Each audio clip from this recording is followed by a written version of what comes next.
Eso. Cumbia. Riqui, tiqui, tiqui.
In your chest cavity, we ask God to bless these festivities. Yet this hostility felt between you and me stops. Opportunity given to spread unity. Tune to be rhythmically wiping sadness clear. Reggae cumbia mixtures create this atmosphere. People back and cheer simply cause these songs show death. Giving shouts to these victims of wrongful death. Now, soon as we're rid of society's small terrors, the sooner these teenagers don't have to be pallbearers and carry their pals nearer to graves. Premature the cure. Be mature by keeping your hearts pure.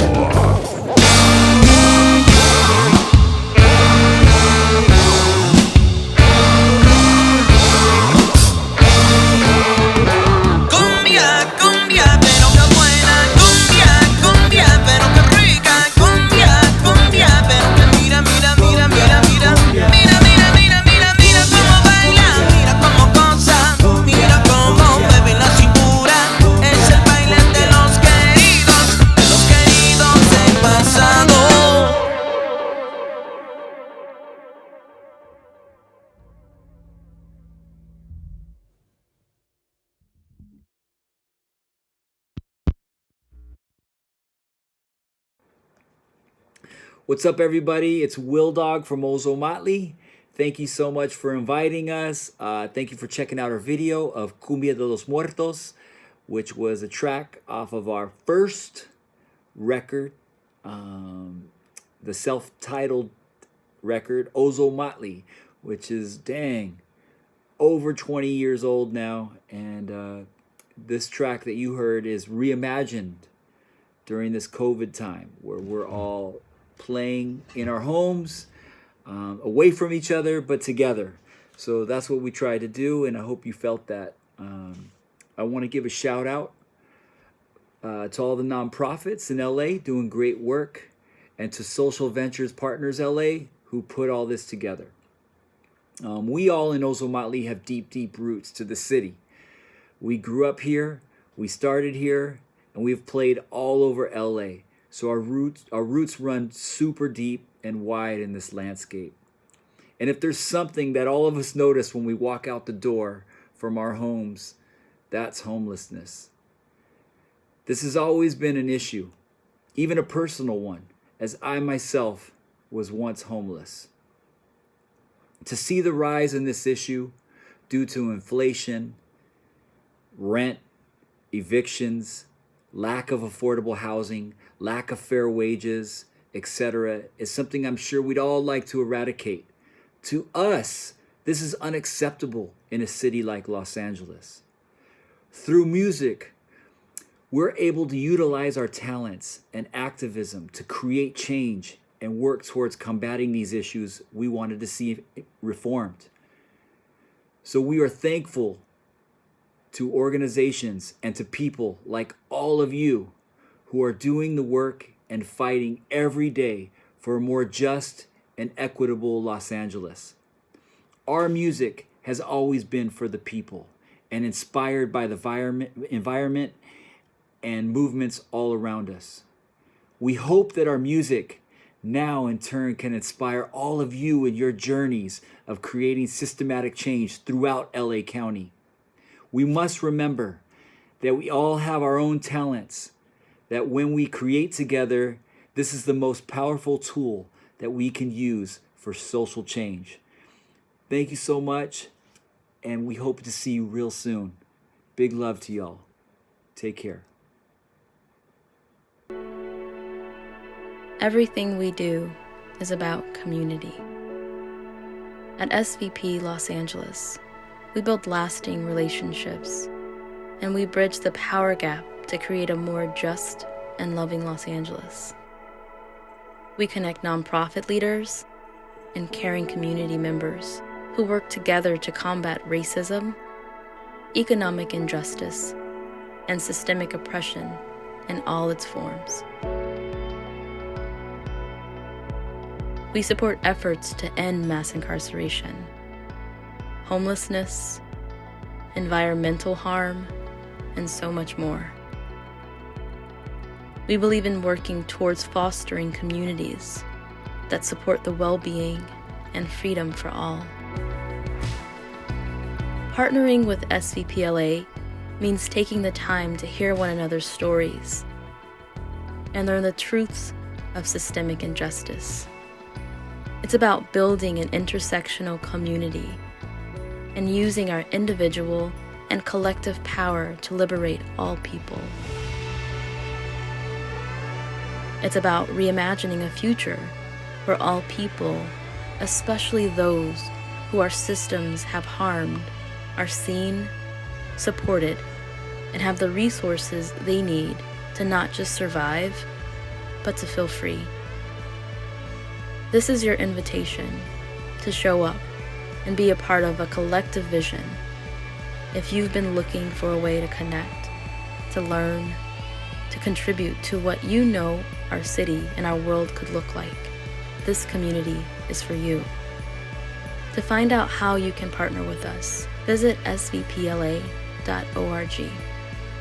We all have a role to play in this path towards freedom and systemic transformation.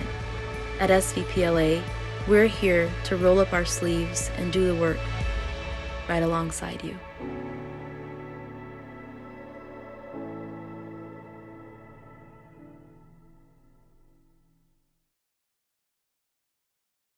Welcome to the 12th annual and our first virtual SVPLA Fast Pitch. We are so excited and grateful that you are joining us today to witness the work that's being done in the areas of mass incarceration, immigration detention, and inequity in accessing resources based on social, economic, and racial injustice. Shortly, you will hear from leaders who are working on the root causes that create and sustain these issues. I'm Alina Sanchez, and I'm chair of the SVPLA board. I'm a business owner, and I came to this work in 2011 as a fast pitch coach and joined as a partner the following year. The 10 leaders presenting represent the 10 participants in our Systems Change Accelerator. We introduce them to you today, and we invite you to support them. Each one of them will have an ask in their pitch. All of them can use financial support to further the good work that they're doing in the world every single day. Small gifts add up to big impact. And we are so compelled with these leaders and the work that they are doing that we have given each one of them a grant of $20,000. And we invite you to help match that grant today. In a bit, you'll get more instruction on how to give during this program. Until then, I would like to introduce to you the SVPLA Power Team that has thoughtfully, strategically, and tirelessly pulled together this event. And now, to set us up for a great virtual experience today, here's our brilliant event producer, Yolanda Enoch. Thank you, Alina. Early in my HR career, I had a boss whose philosophy was, don't come to me with a problem unless you have a solution. Often, the solution to my problems involved technology. As a result, I became obsessed with technology. In 2014, I moved to Los Angeles.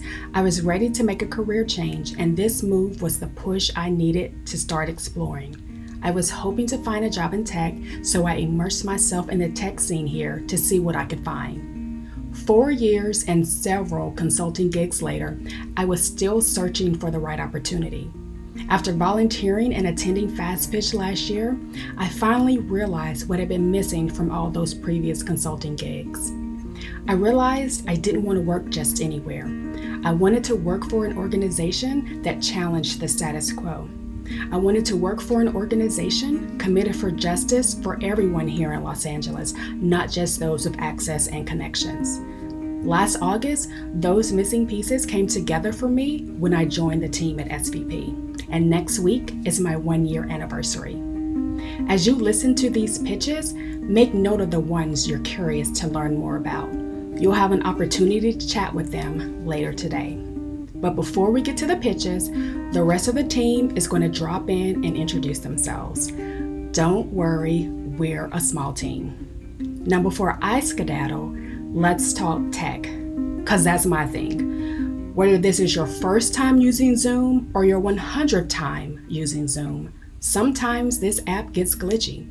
So I'd like to offer a few things to try if the app starts acting weird on your end. I want you to remember 3 words: restart, reboot, replace. First, try restarting the Zoom app. Next, try rebooting the device you're watching this on. So that means turn it off and turn it back on. Now, if neither of those options work for you, you may want to try replacing the device you're watching this on or the Wi-Fi network you're using if you have another one available. And don't worry about missing anything. We're recording this. If you do get disconnected, the link to rejoin can be found in the email we sent. Or open your browser and type svpla.org/rejoin to, you guessed it, rejoin the event. Welcome again to our 12th annual but first ever virtual Fast Pitch event. Enjoy the show. It is my honor to introduce our visionary leader and executive director, Christine Margiotta. Christine? Thanks, Yolanda, and thanks for all you've done to make this event possible. Back in 2003, I was very shy, a lot younger, and just beginning to come out. I had the heart of an activist, but my voice hardly came out above a whisper. My friend Rodney was a brilliant community organizer, and he asked me to do something I had never done before: go door to door to talk to strangers about a racist ballot measure. Rodney shared his experience that as a Black gay man, he often felt like he had to choose between fighting for queer rights and fighting against racism. He wanted to build a bridge between these movements because, as Audre Lorde said, there's no such thing as a single-issue struggle because we do not lead single-issue lives. So a group of us queer volunteers went to South LA powerhouse nonprofit Scope to fight this racist ballot measure. Years later, Scope organizers went door to door for marriage equality too. With each door knock, my voice grew stronger, and I reflected on the ways that white supremacy and racism had impacted me as a white woman, keeping me separate, keeping me quiet, cutting me off from the felt experience of our collective humanity. This experience of building power and bridges in community changed my path. I left direct service work to devote my energy to transforming the systems that make this direct service work necessary in the first place. That's why I'm so proud to be the executive director of SVP, where it's our mission, our purpose, to support the leaders who are dismantling the systems doing the most harm in our community. Today you'll hear from 10 incredible and visionary leaders. They created our theme, Liberating Our Future, long before these dual pandemics of COVID and reckoning with anti-Black racism, because they already knew that we needed a revolution to free our futures. I want to invite each of you, as you listen today, to ask yourself, how is my liberation linked with theirs? Because we're here to liberate the future for all of us. Now I want to hand it over to our newest SVP team member, Kelli Poole, who created the powerful vision for our new Racial Equity and Homelessness Initiative. Thanks, Christine. Hi, everyone, and welcome to Fast Pitch 2020. My name is Kelli, and as Christine shared, I'm the newest member of the SVP team. I am so excited to be with you today to celebrate each of these 10 nonprofit leaders. I spent the beginning of my career working at an amazing nonprofit that provided employment services to Black and brown folks living at or below the poverty line. I would spend 4 to 6 hours of my day helping older Black men that reminded me of my father translate their lived experience to tangible resume bullets. When I managed my first program, it was serving Black and brown men who reminded me of my cousins and my brother, men who resembled my family, not my caseload. And this work was so rewarding, but I couldn't help but feeling like something was off, like we were missing the mark. At the end of the day, my bosses never looked like me or had life experience that reflected my own, let alone that of the people that we served every day. This lack of representation was startling visually, but more startling was the deficit that existed in our models of service. I joined SVP to change that, to address the lack of representation and the systems of oppression and exclusion that exist within our workplaces and within our nonprofit sector. At SVP, we believe that social movements should be led by those most impacted by systems of oppression. We believe that those closest to the problems are also those closest to the solutions, and we honor the expertise of individuals with lived experience. Tonight, you're going to hear from a group of leaders that exemplify this belief. They each live, work, and contribute to the communities they serve. They have proximity to their client populations, and through their everyday leadership, Los Angeles is transformed for the better. I am so glad that you're here with us today. And now I'd like to introduce you to my colleague, Sharon, who's our program manager and leader of the SVP Systems Change Accelerator. Thank you, Kelli. I was born and raised in Australia, the daughter of a Korean mother and a white Australian dad. I've always appreciated that people and identities are multi-layered, and these layers are what make us distinct, yet fundamentally interconnected. Growing up, I was curious about the big international world that my mother had traveled from.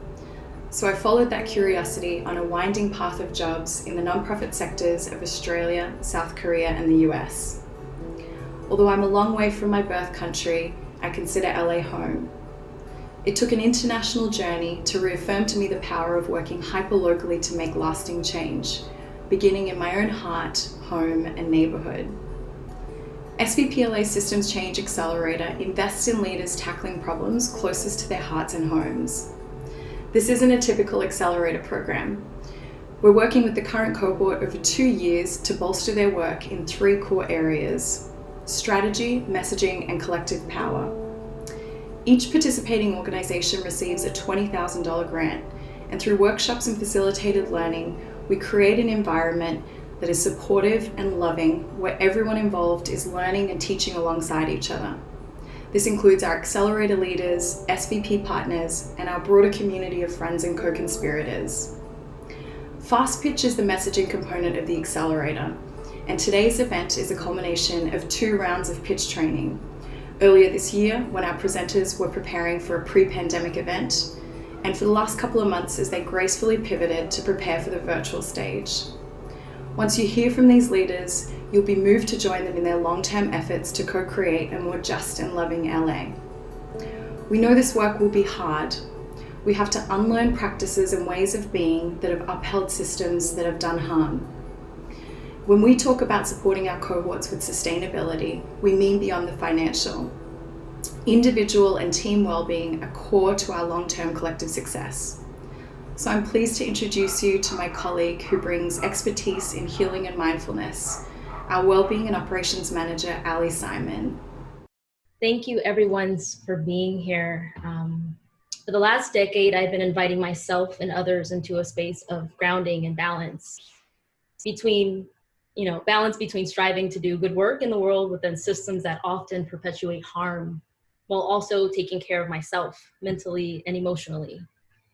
As a Black queer femme living in a white dominant society that offers little space for people like myself and so many others to simply breathe, it's important to reimagine how minds, bodies, and hearts respond to the violence and the generational trauma that exists. We see it right now in times that we're in, where things like health, well-being, safety, and our breath are what many people are fighting for. And as a way to acknowledge and reckon with that truth, at SVP, before jumping into work, before beginning a webinar like this, we take a moment to get present. We hope from that moment, we are reimagining how organizations have historically functioned. And instead of business as usual practices, we create space to be with the truth of what's present in our bodies, in our minds, in our workplaces, in our cities, moving beyond just getting into action, but actually really considering like the behaviors that have continued to cause this sort of harm. So as you heard my colleagues speaking about the work of collective liberation we're all on, we can't begin to do this work collectively until we each have a space to ground and to get present, because wherever you go, we bring our stuff with us, right? So from my experience, when there's space to breathe and to pause, whether in our personal lives, whether in our work environments, whether in our communities, we have a greater capacity to share what is real. We have space to listen from the heart and truly, collectively support those we are in community with. With that said, I like to bring us to a place of grounding. First, by taking a moment to honor the land we are each on. Of course, I can't be where you are. I'm not sure where you are, but I personally would like to acknowledge the traditional ancestral territory of the Tongva people on which I am personally learning, working, and organizing today. And I invite you to take a moment to reflect on the indigenous territory you are working and learning and organizing on. And also, let's go ahead and take a moment I'm standing. So if you're comfortable with standing, you can stand and let yourself, I know we've had already, I think about 30 minutes that we've been in. So let's go ahead and shake it off because we have more listening to do. So go ahead and get comfortable by just standing if that feels good for you and if that's comfortable, or you can stay seated. And for a moment before we start to do anything, just kind of check in with the space that you're in. Look around. Notice the colors, notice the textures. What is it that you see, the light coming in? You might even see something that reminds you of a memory or a thought, and let yourself come into that. And if it starts to feel comfortable for you, maybe close your eyes. You can close your eyes and just feel your feet as they're pressed against the earth. Again, remembering the land that we are all on, having gratitude for it. And again, we open our hearts to listen, to be here, to show up in this moment, in this space. And as you're taking this moment to just kind of connect with yourself, maybe even asking yourself, why are you here? Why are you on this call? What does collective liberation mean to you?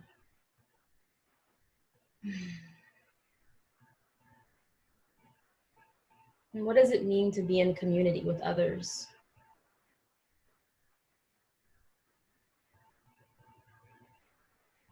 And there is no right or wrong answer here. most important thing is that we are taking this time to become aware rather than just moving into action into the next part. Maybe let's take a deep breath in together. And exhaling fully out. Perfect.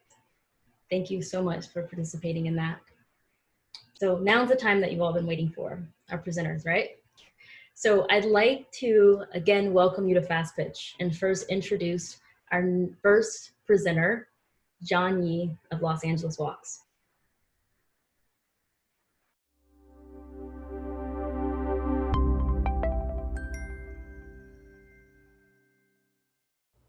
As a gay college student, the show Sex and the City was my blueprint for adulthood.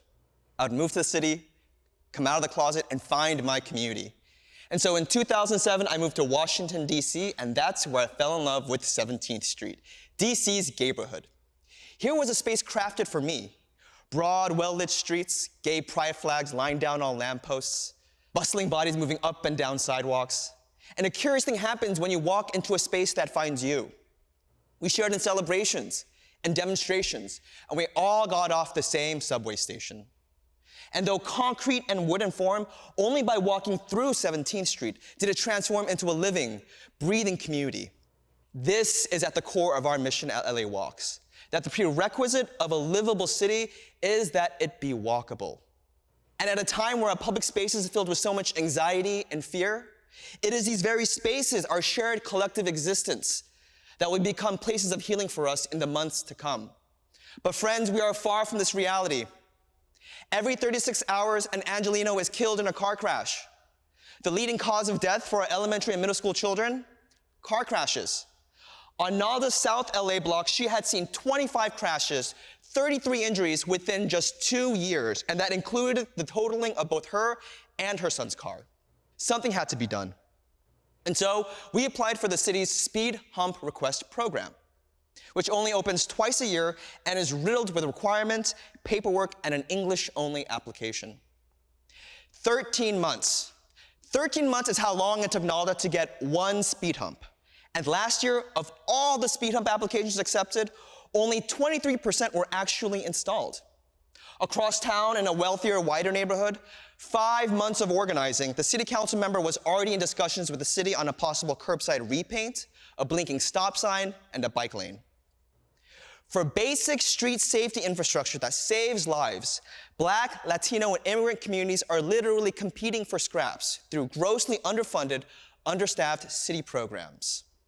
So what is to be done? Well, first, we level the playing field. We partner with communities as we co-navigate this difficult process and secure life-changing infrastructure like flat sidewalks, curb ramps, and speed humps. 2, we build long-term power. Through appointments and elections, our residents secure positions in committees, neighborhood councils, and one day, city council itself. So how can you help? Well, we're going big. We are pushing for LA City Charter reform, and our goal is simple: to consolidate the maze, the web of various transit agencies into one department and mandate that department to fundamentally rethink what freedom and movement looks like in Los Angeles. We call this the LA Department of Mobility. And with your support, with just a dozen annual donors of $5,000, we can run an entire campaign to change LA City's charter. Make no mistake, Los Angeles. Ahead of us awaits a modern vision of Los Angeles, one that is less congested and more connected. The only question left is, are you ready to walk with us? Thank you.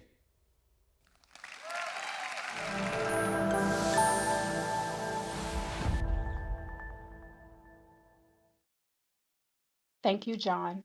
After each pitch, you'll see a slide with 2 ways that you can make a donation to the organization you just heard from, either by web browser or on your phone via text. At the end of all 10 pitches, we'll invite the audience to give. Make a note of the pitches that resonated with you and join us in a collective giving effort after you've heard from all presenters. Please welcome our next presenter, Christina Fialho with Freedom for Immigrants.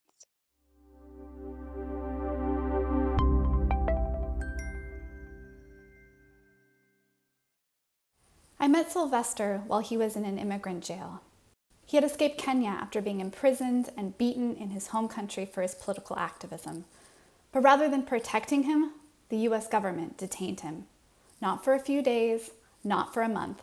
Sylvester was detained for 9 years. While in immigration detention, he was unable to contact his family, unable to speak with his mother before she died, and he witnessed other men being brutally beaten, this time by our government. As the daughter, granddaughter, and great-granddaughter of immigrants, I wouldn't even be here if the United States hadn't welcomed my family in a time of crisis. But not all families are treated equally. While the Trump administration's immigration policies represent a startling escalation over prior administrations, immigration detention is not new. I'm Christina Fialho, and I co-founded Freedom for Immigrants 8 years ago to end this system. Right now, there are tens of thousands of immigrants detained in county jails and for-profit prisons. Immigration detention is rife with abuse, such as medical neglect that has led to death and sexual assault by guards perpetrated with our tax dollars. But this wasn't always the case. Prior to the 1980s, there were only about 30 people detained on any given day. Then, 2 private prison companies formed and lobbied for laws to expand immigrant incarceration. Now, 70% of detained immigrants are caged in private prisons, which profit from their abuse. It doesn't have to be this way. We can and should build a country where no person is in prison for crossing a border. And here's how. Freedom for Immigrants is working to abolish this system through a 2-pronged approach. First, we have built a network of 4,500 volunteers that is a consistent watchdog inside this system. We started by building the first visitation program in California. Now, volunteers visit people in 69 immigrant prisons in 30 states on a weekly basis. They offer a lifeline to the outside world and expose abuse. Second, we launched a community-based decarceration program to free over 250 people like Sylvester by paying their immigration bonds. Once released, we connect them to housing, lawyers, transportation, and mental health services. We are proving that decarceration is the only path forward, and it is time for the federal government to get on board. Freedom for Immigrants drafted and passed the first statewide bill in the country to stop the expansion of detention. This bill was passed right here in California. Now other states are following our lead, and we were able to introduce federal legislation. Our legislation would cut the immigration detention population in half and use the money currently slated for detention to fund community decarceration programming. In order to pass this federal legislation, we need to raise $1 million to bond out 100 more people and conduct the first multi-year study on how to divest from immigration detention and invest in community decarceration programming. With this study, we will prove once and for all that a country where immigrants are welcomed, not jailed, is within reach.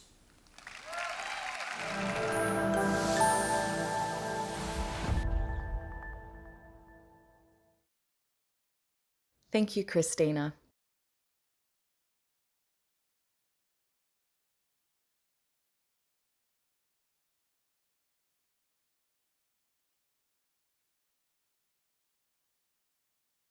Introducing our next presenter, Sam Lewis with the Anti-Recidivism Coalition.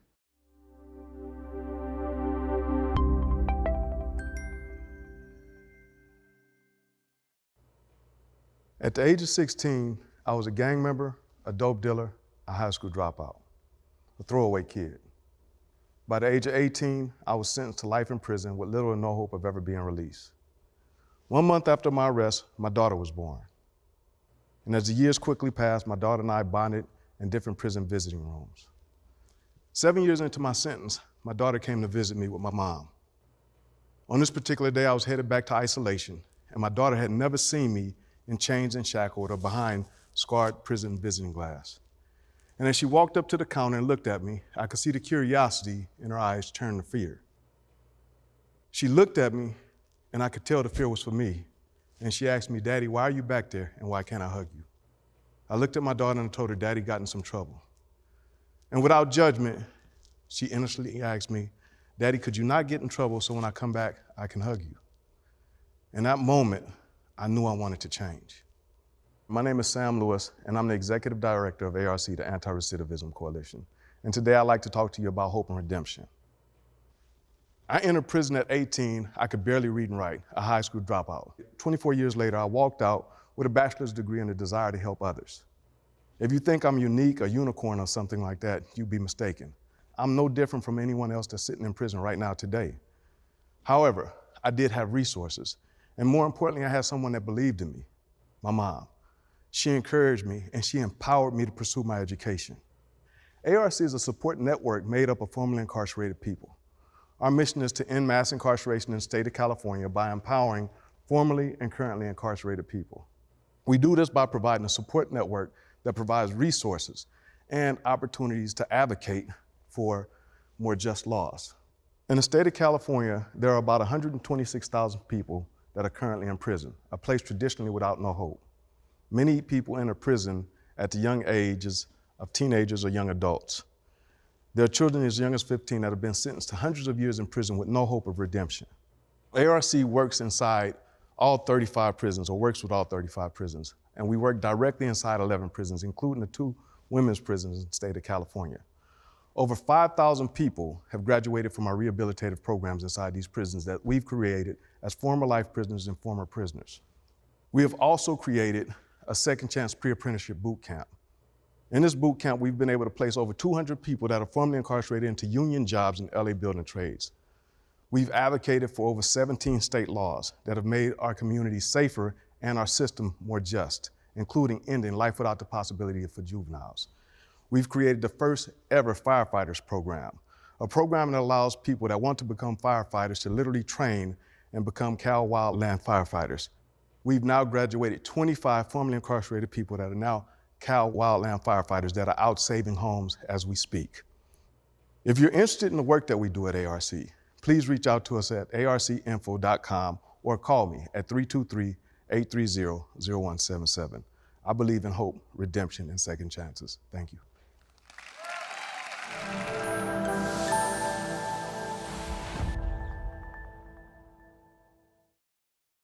Please welcome our next presenter, David Levitus with LA Forward.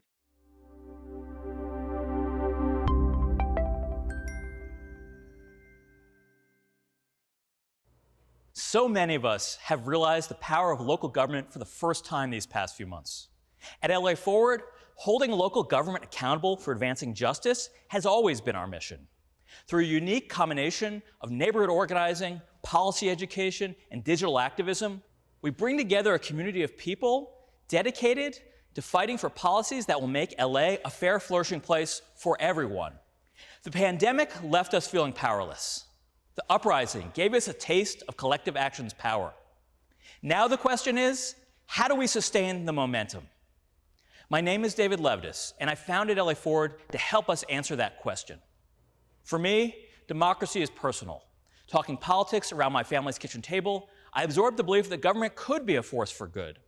I took to heart the words, the quote my grandfather posted all around his house: "Never doubt that a small group of thoughtful, committed people can change the world."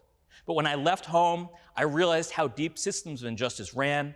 I saw how institutions supposedly devoted to the public good actually functioned. And the contradiction plunged me into despair so great I could barely get out of bed. You know what saved me? Closing my laptop and walking into a room full of people committed to building people power. Community organizing became my lifeline while I earned my PhD in urban studies, focused on the history of progressive politics right here in LA. I developed relationships with groups organizing communities most impacted by injustice. And 3 years ago, I realized how urgently we needed to bring even more people into these relationships of solidarity, including privileged white and middle-class people like me. In this moment of crisis, solidarity has gone from an abstract concept to an imperative for survival. LA Forward is a vehicle for solidarity. In response to COVID, we co-organized the Healthy LA Coalition of more than 325 groups, which won policies to protect vulnerable renters and homeowners, workers, and small businesses. We mobilized tens of thousands of phone calls and emails to elected officials. When people were feeling the need to do something, Our volunteer-led teams welcomed a flood of new Angelinos into our community, a community that had developed deep relationships with organizers in low-income communities of color on the front lines of injustice. And when interest in local government surged as a result of the Black Lives Matter protests, we held teach-ins which educated thousands of people. Amid all of this, we launched our long-planned neighborhood organizing program, which is creating a network of local groups across LA County who are committed to holding elected officials accountable to support policies uplifted by movements for justice. We've done all of this with one employee and a team of amazing volunteers. But to keep up the momentum when the spotlight inevitably shifts, we need to blanket LA with organizers on the scale of a presidential campaign. With $500,000, we can do that. We can deploy organizers from the West Side to the Southeast cities, from the Valley to the SGV. They'll create volunteer-led teams in your neighborhood and dozens more to keep up the pressure on elected officials and get out the vote for social justice this fall and beyond. So we keep thousands of people actively involved in the movement and mobilize many, many more to accelerate the reconstruction of our society for racial and economic justice. Whether you have $200,000 to give or $20 a month, we invite you to get personally involved in our work to build powerful neighborhood communities for justice.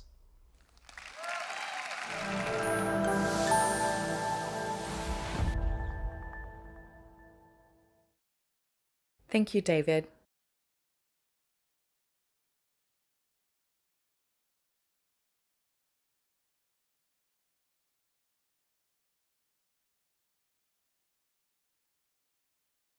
Introducing our next presenter, Sam Prater with Los Angeles Room and Board.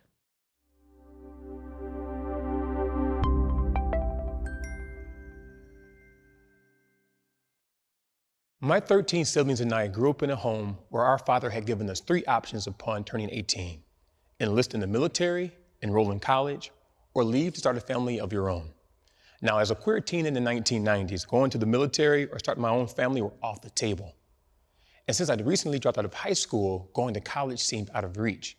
So my dad had given me a 4th option, and that was to leave his home immediately. So there I went, totally unprepared for independent living. I got evicted twice, which led to couch surfing for months, and at times living out of my car.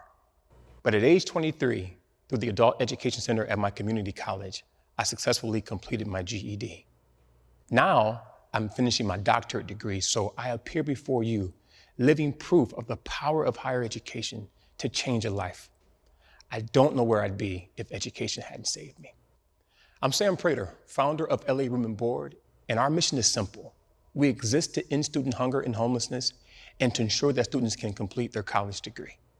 I've dedicated 13 years of my career working on college campuses as a student housing administrator, where I've witnessed far too many students being pushed out of school because their basic needs are unmet. Take Edna, for example, a first-generation freshman who'd come to our campus carrying with her the hopes and dreams of her family.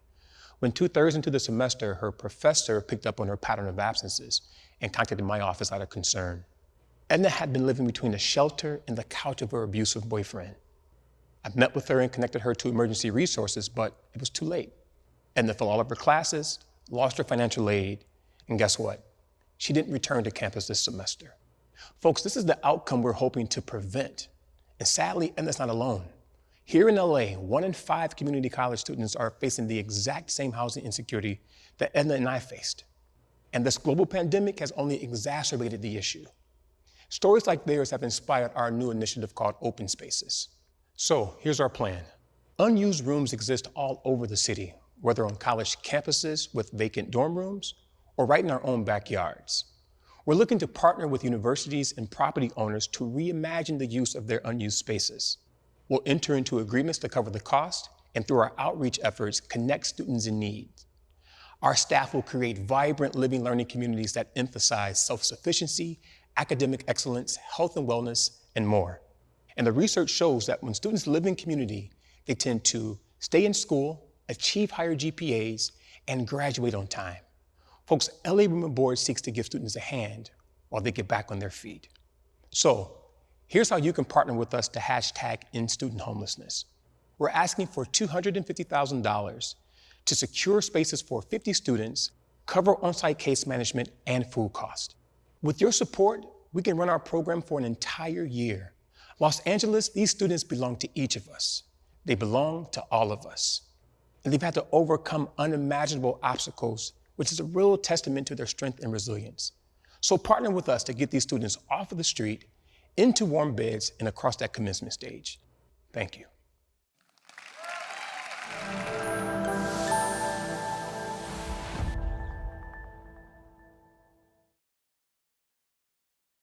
Thank you, Sam.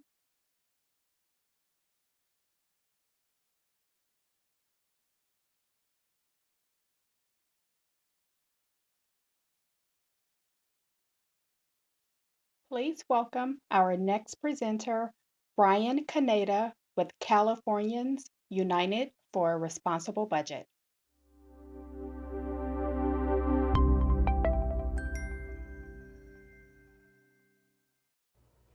I was 16 years old, the first time I was handcuffed and thrown face down onto the hood of a police car. I hadn't done anything wrong except for walking while Black and unapologetically queer in my own neighborhood. I suppose I was lucky. I didn't get shot, I didn't go to jail, but luck should never be such a decisive factor in anyone's survival. A just society is built on equity, not luck. In order to achieve equality for all people, we must advocate for those at the most vulnerable intersections of race, gender, class, and ability. And across this country, the places where the worst things are happening to the most vulnerable people is inside of prisons and jails. My name is Brian Kaneda, and I'm from Californians United for a Responsible Budget, or CURB for short. Our mission is to reduce the number of people in prisons and jails, shrink the imprisonment system across this state, and shift wasteful spending away from incarceration and towards things that actually keep us safe, like housing, healthcare, jobs, education. CURB believes in care, not cages. A budget is a statement about our values. California spends $16.5 billion of taxpayer money annually on corrections. LA County is home to one of the largest jail systems in the world. But last year, CURB and our movement partners made history by stopping LA County's $3.5 billion plan for jail expansion. We've also passed 4 statewide bills that have removed thousands of years from people's sentences, bringing them home more quickly to their loved ones. Our coalition of more than 80 member organizations have stopped over 140,000 jail beds from being built and filled. Now, we do this in 3 major ways. 1, we organize our coalition members into specialized work groups that fight against incarceration and for healthy communities. 2, we hold budget advocacy workshops to educate and empower folks to demand that their legislators and representatives curb prison spending and expand the social safety net. And 3, we advance our legislative and policy agenda using direct action, targeted campaigns, and raw people power. The work of grassroots organizers is notoriously invisible and underfunded. CURB has 2 full-time staff members. Grassroots organizers survive on monthly donations. It's the lifeblood of our work. 200 new CURB donors tonight who gave just $30 a month would allow us to hire a new staff member and pay their salary for an entire year. Our goal is to raise $180,000 to build our capacity to empower those most harmed by incarceration to do the work to fight it. Together, I believe we can achieve collective liberation, a future where Black lives matter and no person is disposable. Thank you.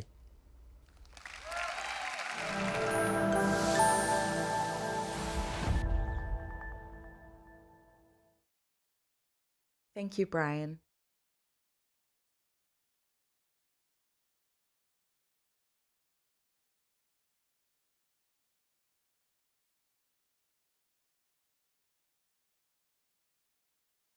Introducing our next presenter, Laura Raymond with the Alliance for Community Transit LA.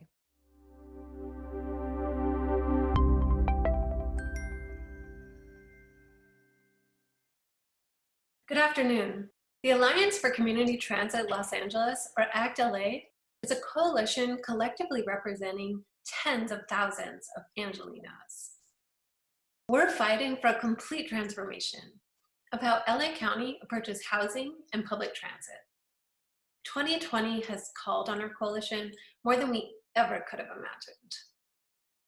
Over the past few years, we've won 2 local ballot measure campaigns, passed a first of its kind community development policy at LA Metro, and won a permanent source of affordable housing funding for the city of LA. Now, for housing, our staff is coordinating a massive effort to get eviction protections and emergency housing solutions into place for the countless Angelenos who are currently without a paycheck.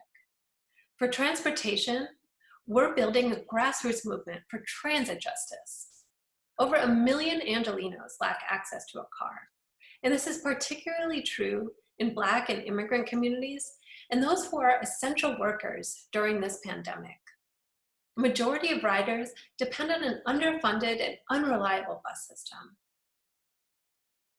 We aim to divest the hundreds of millions of dollars spent on policing on LA Metro and invest it instead on greatly improving the bus system and making public transit fare-free in LA County. Instead of policing unhoused people in the system, we call for social workers and mental health professionals.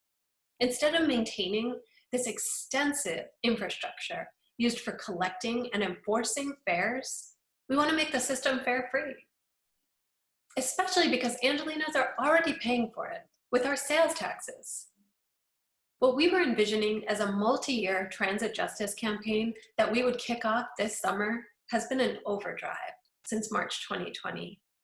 Last month, we passed a motion at LA Metro that puts ACT-LA and our allies in an advisory role over proposals that will divest from the police on Metro and invest in our priorities. Now we're seeking to raise $250,000 to invest in organizers and advocacy staff to quickly scale up our movements for housing and transit justice. This is about what kind of city we want to live in. Do we really want to continue to let evictions drive an ever-increasing number of unhoused Angelenos? Do we want to continue with the traffic, the terrible air quality, and soaring asthma rates, with the lowest wage earners trapped on a subpar system, leaving them further and further behind? Let's choose a different future. If this summer has taught us anything, it's that transformative change is possible. I'm truly looking forward to working with all of you to reimagine LA as a county truly designed and built for all. Thank you.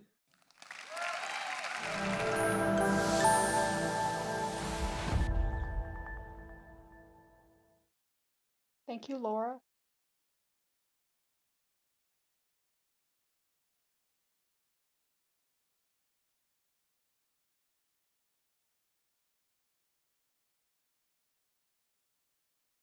Please welcome our next presenter, Michael Martinez with LA Compost.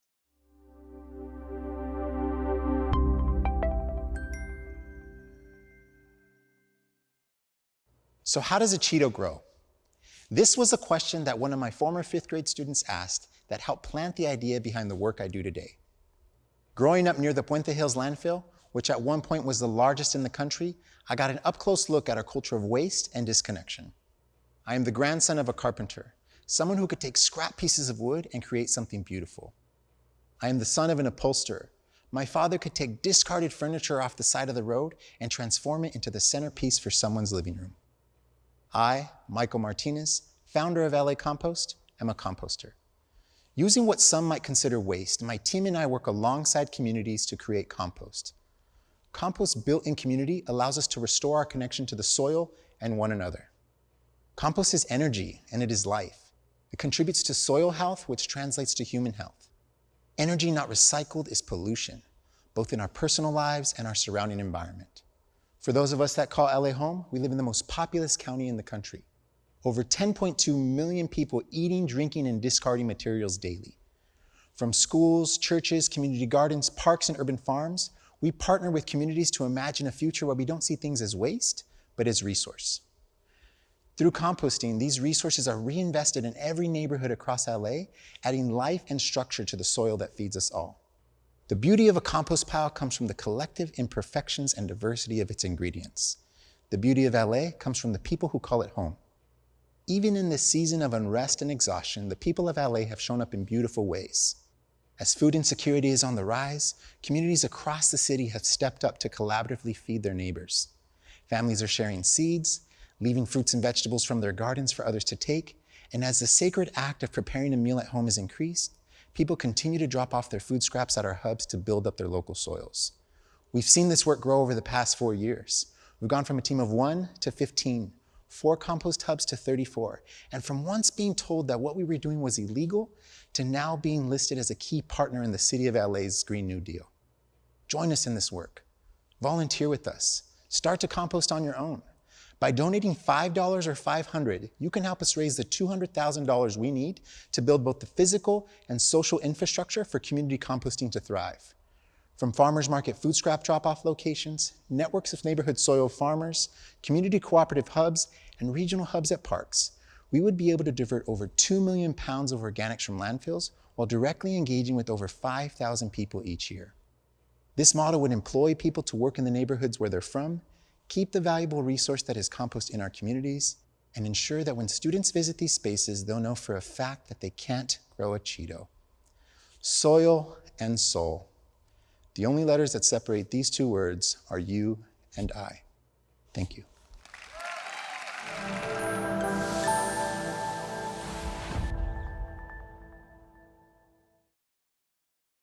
Thank you, Michael.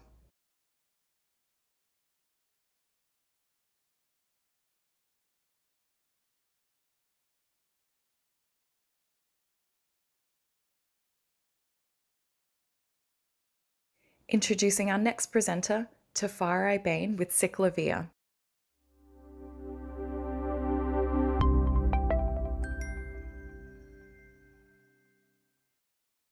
Remember when 50,000 Angelenos would gather together on miles of LA streets, running, biking, skating, walking, and playing the whole day away? Can you hear the sound of bike chains, footsteps, and laughter? Can you see the young man from South Central LA riding the bike he's built himself, smiling and chatting with the lawyer from the West Side on her $3,000 race bike, moving via people power, just glad to be out experiencing a neighborhood in a brand new way, both feeling a little more connected to their city and to each other. That is the power and joy of a Cyclovia open street event, transforming streets into connected spaces, allowing for the many individual interactions and choices that together result in systemic shifts in consciousness and action. I am Tafari Bain, Chief Strategist for Cyclovia. 6 months ago, we opened our 2020 season in South LA, and since our first event 10 years ago, we have engaged over 2 million people, connecting communities, making streets safer, supporting small businesses, and building bridges between community residents and their civic leaders and institutions. We are proof of concept that yes, we can all just get along. Back in February, we were looking towards a future with more events than ever before and even had an edict from the mayor to go monthly. Then the world was struck by the pandemic, quickly emptying out public spaces, streets, and freeways. The resulting shutdown sent many workers home, destroyed livelihoods, and had everyone questioning the future. While streaming services boomed, so did people's attention spans. So much so that when one of our country's original sins reminded us of its continued presence in our lives, through the increasing inequitable impacts of COVID-19 on communities of color, or through a need of a peace officer cutting off the air supply of a recently unemployed COVID-recovered security guard, the world paid attention and reminded us of the power of people in the streets. Lately, it feels like the whole world is on fire. With these flames at their back, people marching in the streets have pushed leaders to not just look towards a future where we could return to the world before Corona, but towards a better future. One where equity is a baseline and inclusion the law, where people can move about our city safely and sustainably, and where economic opportunities exist on every block and every street corner.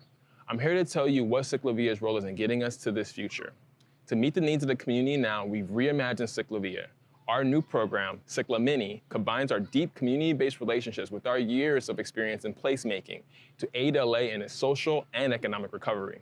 By repurposing streets into plazas to better serve both local businesses and street vendors, we will build a more inclusive economy, ensuring those most impacted during this crisis can get back on their feet. These mile-and-a-half-long cycla minis are opportunities to encourage and educate residents about healthy behaviors like social distancing and mask wearing. At the same time, these hyper-local activations will make walking and biking in these small business corridors safer in multiple neighborhoods across LA. This program will build our collective confidence in being outdoors, staying civically engaged, and protecting our physical and mental health.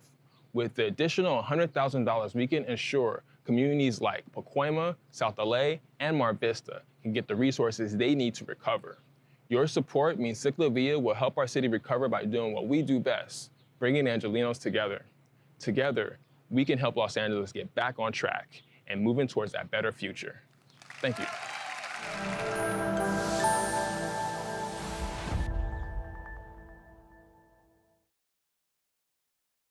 Thank you, Tafari.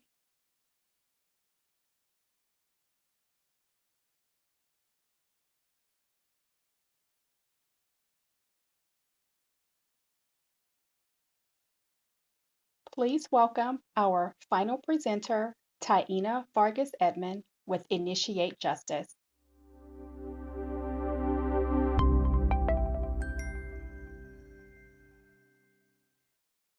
For 7 years, I spent almost every weekend visiting my husband in prison. I remember sitting on cold plastic chairs, waiting for him to be released from his cell, looking around at the other visitors and incarcerated people in the room. I witnessed pain in that room, experienced both by the people in prison and by their loved ones who would give anything for their freedom. But I also witnessed incredible power, people standing up for themselves against harsh correctional officers or holding hands across the plexiglass table, promising each other that one day they would be free. I began to think, what if we harnessed this pain and this power and created a liberation movement led from the inside out? What if all incarcerated people and their loved ones were trained as policy experts to fight for abolitionist reforms that would assure their freedom? My name is Taina Vargas-Edmond, and I'm the founder and executive director of Initiate Justice. Our mission is to end mass incarceration by activating the political power of the people directly impacted by the current system, who know where it fails and understand why we need abolition now. We organize people in prison, formerly incarcerated people, and people with incarcerated loved ones across the state of California. Our Institute of Impacted Leaders is a 12-week organizing and advocacy training program for people impacted by incarceration. Participants learn the basics of community organizing, statewide legislative advocacy, and how to legally and safely fight for their rights both in and out of prison. Since the Institute's launch in March 2019, we've trained a total of 89 impacted leaders. Leaders like Adriana, who's formerly incarcerated and began doing advocacy trainings at a juvenile hall after graduating from the Institute. Leaders like Daisy, who successfully advocated through the legislature to have her loved one transferred to a closer prison. Leaders like Roberto, who created a weekly civic engagement workshop for other incarcerated men at his facility. With the advocacy of these impacted leaders, we collected more than 6,500 legislative letters of support from inside, helping us to change 5 state laws so far. And we're just getting started. Although we've had to shift how we hold the Institute due to the COVID-19 pandemic, this year we're launching the Zoomstitute of Impacted Leaders online. We will reach impacted people from across the state and build our capacity to pass radical reforms such as restoring voting rights for people on parole, ending extreme sentencing, and improving connections between incarcerated people and their loved ones. Here's how you can help.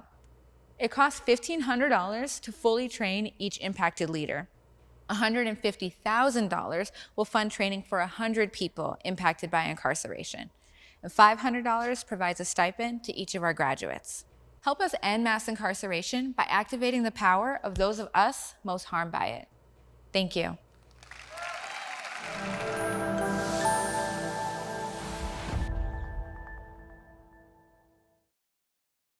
Thank you, Taina. You've now heard from these 10 visionary leaders, and we're sure that you're itching to find out how you can tangibly support and collaborate with them. We're delighted to now introduce SVPLA board members Casey Patterson and Amber Sheik Ginsberg, who will share how you can get behind their efforts. How's it been going? Thank you so much for coming today, and thanks to all our presenters and our sponsors and everyone else. We are so thrilled that you are here with us. I cannot say how much this is usually my favorite evening of the year, so now it's my favorite afternoon of the year. Casey, what do you think? It's amazing. Well, first of all, I have to say, I'm proud of all of our presenters, but I'm prouder of myself because this is the first fast pitch I've gotten through without crying. Well, so I mean, you're like, I gotta maintain this. I still have 20 minutes though, so it's still possible, but this was amazing. I mean, I was writing copious notes for all of our presenters. I always say that with leaders like ours, LA is in fantastic hands. So I'm so proud of all of our leaders. And I loved how they were all chatting at each other, you know, during their presentations, supporting each other, all of the support from those of you who are attending and watching, you know, their presentations. This has been amazing. This is so good. So good. Keep it coming, everybody. I know. Well, and for a lot of the folks that have never coached or been a partner or been involved in the room before this room, the energy is incredible through this whole process. It is the most supportive, loving place in LA. That's truly how I feel. Mm-hmm. And so when we get to this part, it's like a culmination of all of that. And it's incredible. So now let's get down to it. Let's get to it. Here we are. That's right. So we have the pleasure and the responsibility of getting you all to open up your wallets virtually and support all of these amazing organizations. We need your help to really build the kind of LA that all of our leaders are talking about.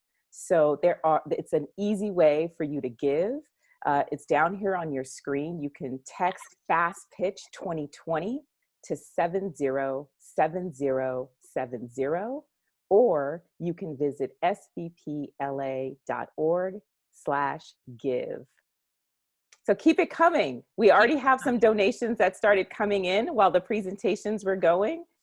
Amber, what's our target? What are we trying to do here today? So, you know, both of us do some, you know, consulting and fundraising. So this is why, of course, we get put on this. I couldn't help, but as we look through the chat box, kind of, you know, gauging capacity of the room. I'm not going to lie, I did it. So I'm going to set the bar at 20,000. I think we could raise 20,000. I mean, I even saw people in the chat box that could singularly give 20,000. So I'm going to start there and just do that as an ask and see what happens. Let's just leave it out for a moment. So if you are going to donate, best way to do is actually to chat that you're going to donate first and then go from there to donate. And I will follow you to your house if you don't follow through, even in this social distance world. And then we'll see. But for right now, I'm just going to put that out there for now. And then we'll see where we go from there. But I want to also see in the chat box, what did everyone feel? Mm-hmm. We had a lot of attendees. We haven't had everyone chat. What do you feel right now? What's motivating you? That's right. How did it all make you feel? I see a lot of I'm in. I'm in for the 20,000, or I'm in for something. Because Peter Lynn, if you're in for 20,000, I'll text you right now. I'm seeing moved. People are feeling moved, hopeful, inspired. I love it. Connected. I also, so Shannon was saying the collective fund. I love that we have the collective fund because it's a way that you can donate to any organization specifically, or this collective fund that is the umbrella for everyone. And so everyone gets a portion of that as well. That's right.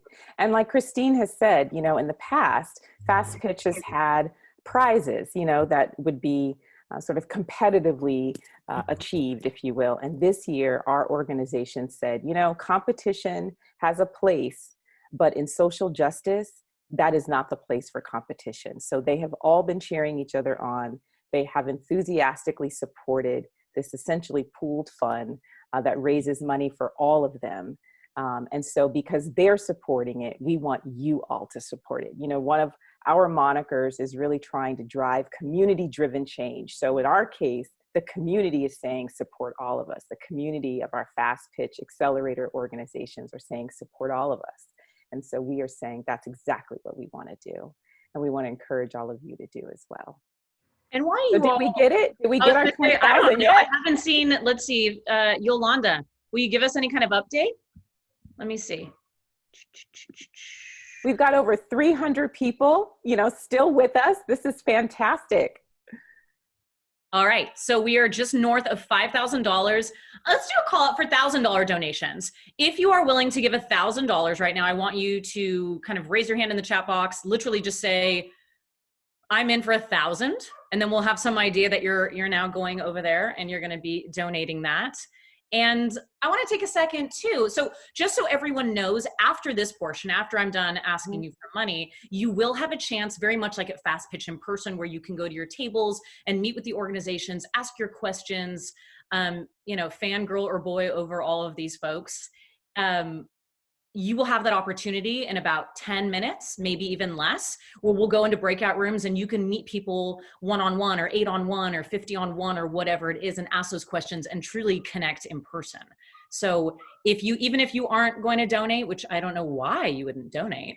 Wait, stop the presses, Amber, stop the presses. What? One of our partners, Melissa Jones, just texted out via the chat. She says, I'm going to match the total raised. So Melissa, make her pay. She said, make her pay. Diplomas, and I'm okay with that. You're incredible, Melissa. This is incredible. I'm sorry to interrupt. I just didn't want to miss that. Interrupt me for that, please. So basically, we're going to double anything, or Melissa's going to double everything you donate right now. So let's do it. This Catherine, is a fantastic thank you so much for being in opportunity. for $1,000. This is amazing. Count me in for 1,000. Okay. Count me in. All right. I'll donate when I'm done, making the pitch to I want everybody else. to get off camera right now and donate. So yay, okay, awesome. Oh, this is amazing. Okay, maybe not 1,000, 500. That's out there. We know that's out there. That capacity is there. So, okay. So while folks are giving and, texting and getting everything up and ready and going, let's talk about some of these pitches, because I was writing notes through all of them. Okay. So John, who talked about a livable LA is a walkable LA. Never in a million years would we ever connect walking and LA. This is why I love it. So many of these pitches. That's why this is so brilliant. Anything that you think about LA, we now just broke that mold. That's right. That's right. And our leaders are saying, we can do it. The Sex and the City, shout out always just makes it for me whenever he does that pitch. So I know it's incredible. And John just makes it seem like absolutely possible that LA could be this walkable city where we connect with our community on the ground level. Yeah, that's fantastic. I love it. I love the visionary just spirit of all of our leaders. Speaking of visionary spirit, freedom for immigration. Yes. Christina. Wow. What a powerful set of stories she told. And every time I've also heard her pitch, I say that because I was coaching, so I've heard it a lot. When she gets to the impact that the organization's already had, it almost seems unbelievable to me that, there was no one in this space, there was no one doing this, and the impact they've had is just so incredibly great.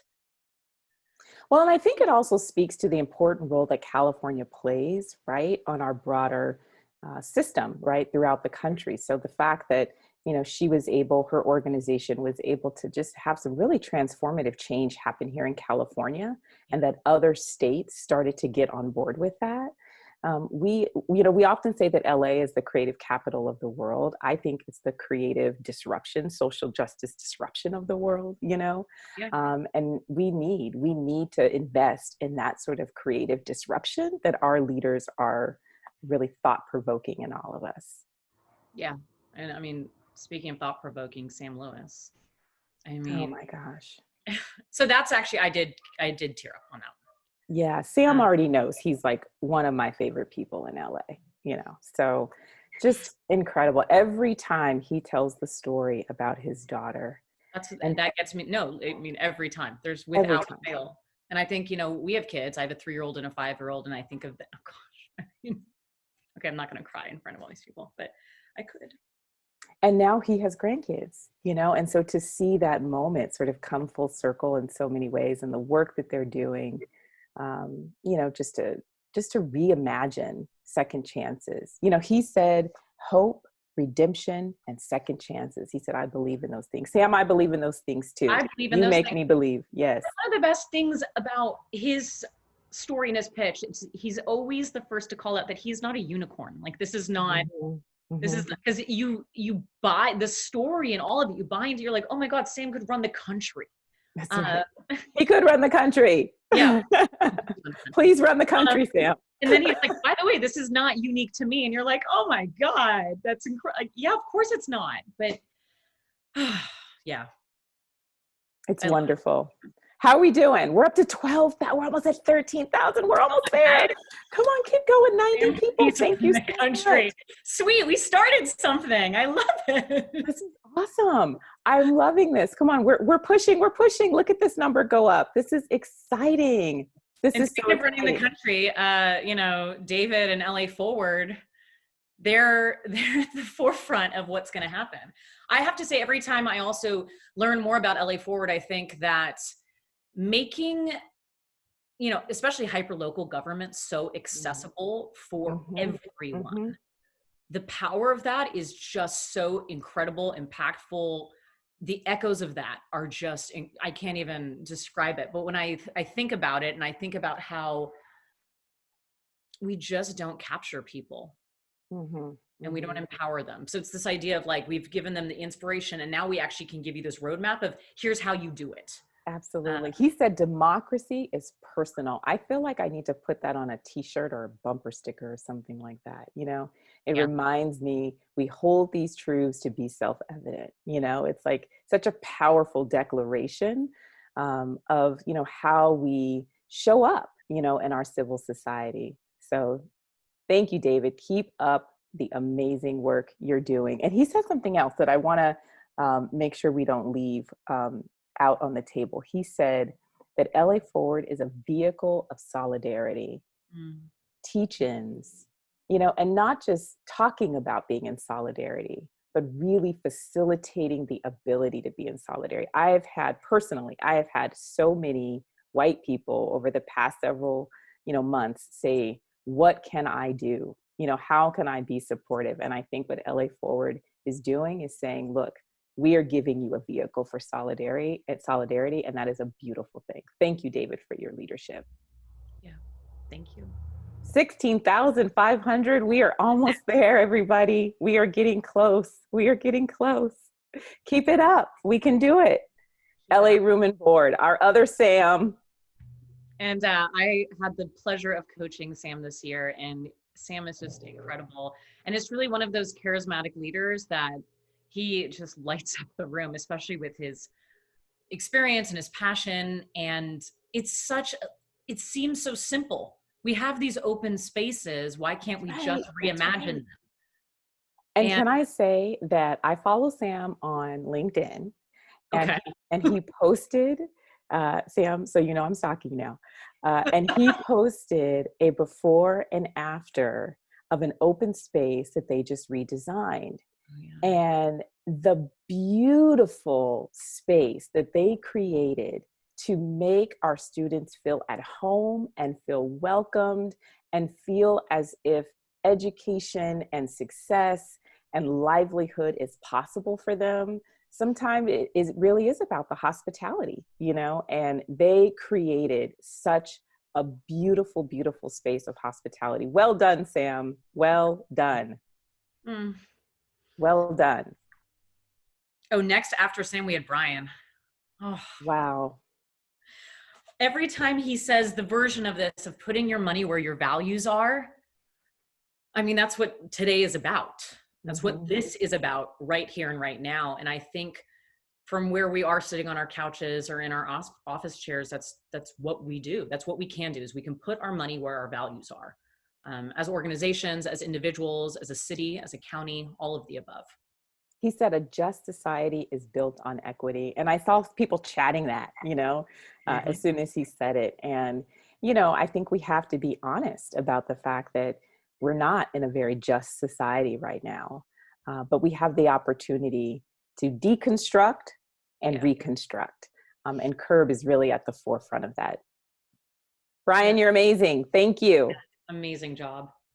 We are less than $1,000 away. And with my 1,000, I know we're going to get over the hump, but like, let's keep pushing. Okay? We're going. We're going to keep going. Okay. Speaking of going, yeah, I was going to say Laura was next and kind of rethinking how we go and how we move in LA, which I love thinking about. And it like scares me in the most thrilling way to think about a more connected Los Angeles where we are just reimagining all of it. Yeah. Yeah. And it feels on some levels like so daunting in LA, but it also feels so possible because it's like, if we can do it in LA, there isn't a town in America that has an excuse that they can't do it, you know? And I just saw, Melissa, I don't want to put you on the spot, but somebody just put in the chat that you tripled the offer. Is that what happened? You like how you didn't even see that, by the way, did you? You just made that up. And you know she'll be like, okay. No. I don't want to like put her on the spot if that's not what happened. But yes, she did. What yes, Alli she said. did. Woo! All right. Come through, Melissa. Oh, you know what? Before we go back, I forgot to mention Sam from LA Room and Board. Shout out to Sam from LA Room and Board who put the theme in his pitch. Each of us, all of us. I was like, I see you, Sam. Shout out to Sam for putting the theme in the pitch. Awesome, awesome job. Okay, Michael, LA Compost. Energy is life. Soil health is human health. I was like, I am your fan. Oh my gosh. I mean, the way he talks about something that most of us would consider like, oh, like, how do you make that sound compelling and sex? And it's just like, oh my God. Soil and soul. Everything. Yes. That's a t-shirt. That's a social enterprise for you guys. Soil and soul. Get them up on Etsy or wherever. Okay, we're over 20,000. Let's keep it going. Let's keep it going. We're almost done here. We're going to vamp just a little more to see what else you have in there. Okay, so we also heard from Tafari, Ciclavia, Cicla Mini. How awesome is that? Cicla Mini. I love the creativity. To a local Ciclavia event maybe about a year ago, and I remember they were just so blown away by the idea of like, we can just skip down the street. And I was like, oh yeah, we can skip down this big street. Like everyone was like, it was just this collective energy that it led you to reimagine the space, honestly. Yeah. Imagine how you use the space. So just and that's what he's offering, reimagination. I love it. And economic sustainability and centering community and justice and equity and all it's all possible. It is possible. And we have the leaders who can make it happen. Why this is my favorite night of the year, usually, which is an afternoon, but truly you come in a room with all of these people in LA who want to make the place better. All of the attendees, all of the presenters, everyone that is in the room is interested in making the city and this region better. Awesome, magical, a great place for everyone to live and everyone feel included and just imagine what could be. And I feel that energy on this Zoom chat. As soon as it started and people started going, I was like, oh, we're back here. Where have you all been? I've missed all of you. I've missed this energy so much. That's right. And seeing everyone in the chat, like say hello to each other and, just having that sense of community, even in a virtual world, it's so beautiful. Speaking of building community and reimagining. Yeah. Tiana, initiate justice. Yeah, Tana's just,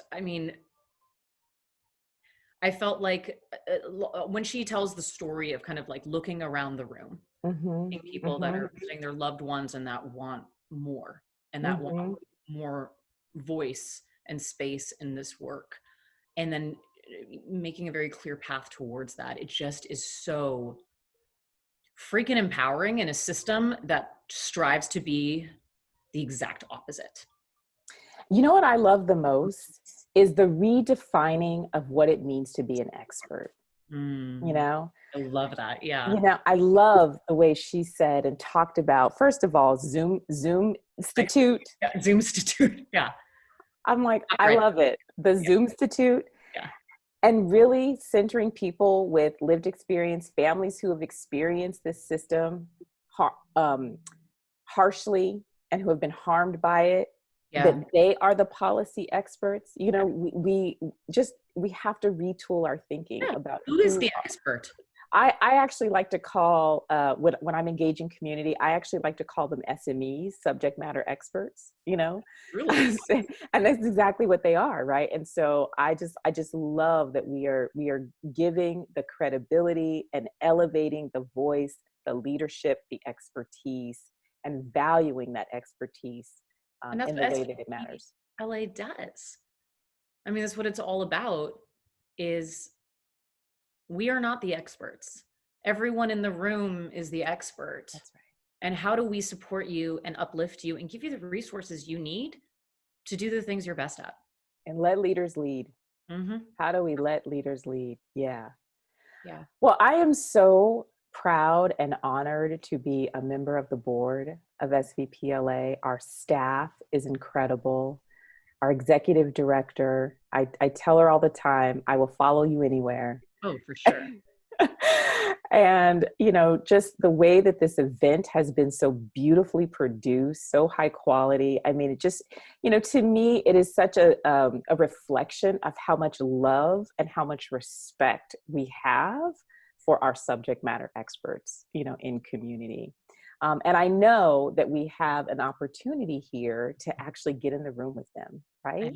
That's the greatest part. So right now, think about who you want to be in the room with, who you want to ask questions or just be in the room with, honestly. We got some magical people here.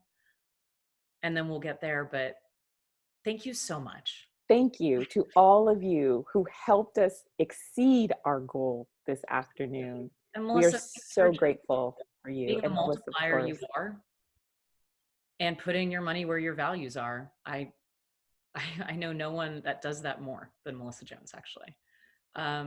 And for everyone else that reached deep and gave what they can give. I know this is not an easy time for a lot of people, but I think it's a time where we show up for who we are and what we represent. That's right. Amber, always good to be with you, my friend. You too. I can't wait to actually hug you and see you in person one day again. All the love. Okay. Well, then we'll swing it back to the SVPLA staff, and then they can take it from here and show us how we're getting into rooms, because I can't. That's right. That's right. Thank you so much, Casey and Amber. And thank you to every single one of you for joining us today. Your financial support of these nonprofits fuels the work that transforms and reimagines systems that truly take care of all of us. Fast Pitch would not be possible without the hard work and thoughtfulness of a lot of people. We'd like to take a moment to just thank the following folks who committed to making today possible.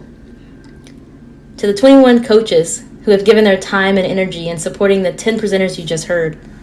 These coaches worked with our nonprofits for 2 rounds of pitch training earlier this year for our pre-pandemic event, and then the last couple of months as we pivoted to a virtual event. Thank you. Thank you to our host committee who in the last year have supported with all things Fast Pitch related. And again, to our sponsors and angels, thank you for supporting our work and investing in systems change initiatives across LA County. And finally, a huge thanks to our creative team, from the videographers who filmed and edited, to our amazing graphic designer, to our producer who tied it all together. Without them, this event would not be possible. One more deep expression of gratitude to everyone who supported the SVPLA staff and presenters to make this memorable event. It really takes all of us.